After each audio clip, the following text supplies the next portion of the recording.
So I moved out and I got a job. I was fired from that job because of my hips. Lost that as well. I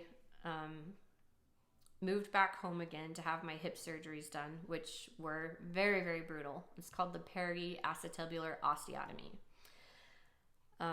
In the middle of that, after the first surgery on one side, during the recovery, my parents went bankrupt and they lost their house. And they ended up moving to some property that they owned in Duchesne. And I was left to try to find somewhere else to stay before my second surgery. And I met my future husband, David, and he offered me a place to stay at his brother and sister-in-law's house. And I was very grateful for that. And so I took that opportunity so I could get the other surgery done and recover from that. Meanwhile, David and I became really good friends because I wasn't attracted to him. He was really attracted to me.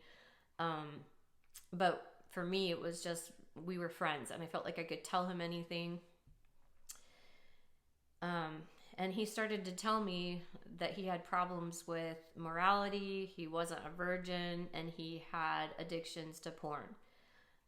He had, at this time, been working on overcoming those addictions and ended up going on a mission. And for me, it was hard to lose my best friend when he left. I didn't realize how much I needed somebody to talk to and how well, he was listening to me and how much that helped. So he leaves on his mission and all of a sudden I have no one again. I'm completely alone. I have this thing that hasn't been taken care of by anybody except for me doing the very best I can as a young adult. And I'm struggling. I write my husband throughout his mission the whole entire time. We give audio messages back and forth. And I decide that I want to marry him.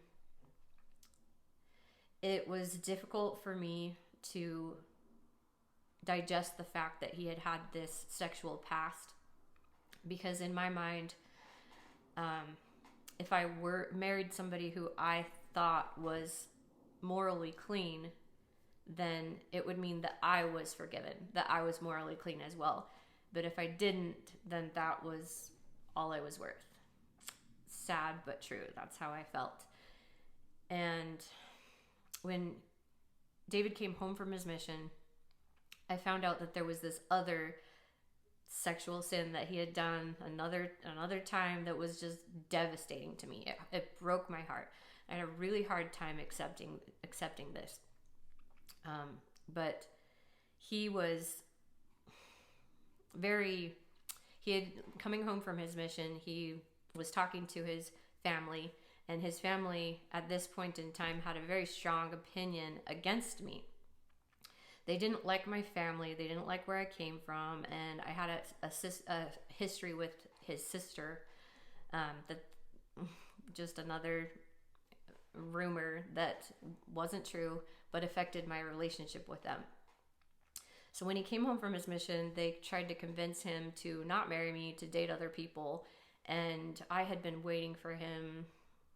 I had just been aching for my best friend to come home. And so on our first date, he doesn't even show up. I waited for him for hours and he doesn't show up. He ends up driving to a friend's house to drop off a computer that needed to be fixed or something. And it broke my heart. It broke my heart that after 2 years, he wasn't interested in coming to see me. I come to find out later that his parents were basically telling him and his older sibling that he needed to find someone better, that he could do better than me.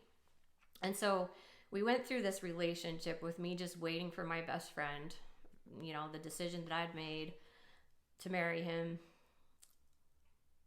And that decision also was kind of tainted as well, because as I talked to my dad about about what he thought about this decision, I brought up my concerns with the pornography addiction and, you know, the other things. And my dad told me, you will never find somebody who hasn't had a porn addiction or hasn't watched porn at some time in their life, and you will never find anyone who loves you as much as David does.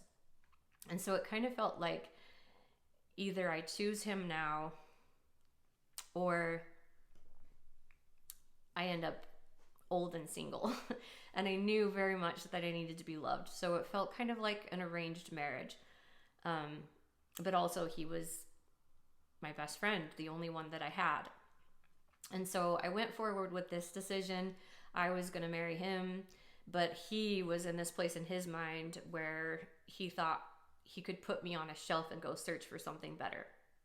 And so in my time with him, he would tell me, I'm 50% sure that I want to marry you. I'm 75% sure that I want to marry you. Okay, now I'm 80% sure, that I want to marry you.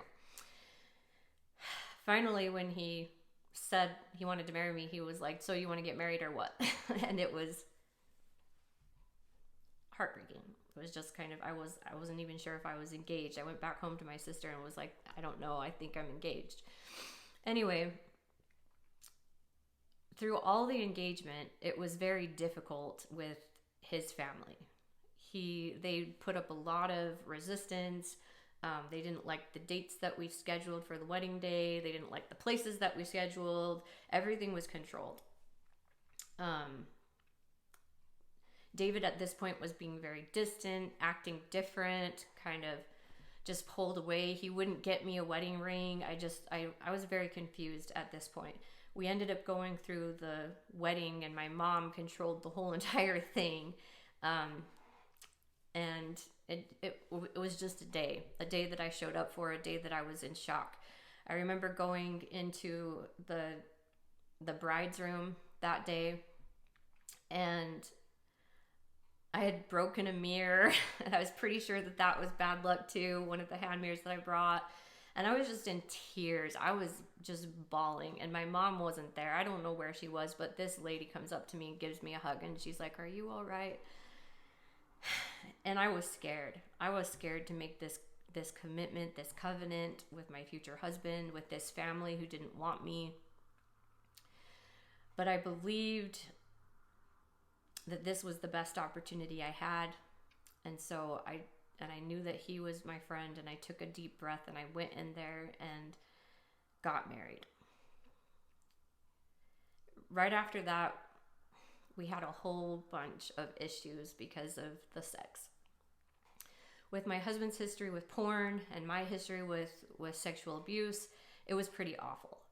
And I would, after my husband would, not knowing what to do, would just get it over with and leave me in pain and in tears. I would go to the bathroom and shut the door and just cry on the bathroom floor.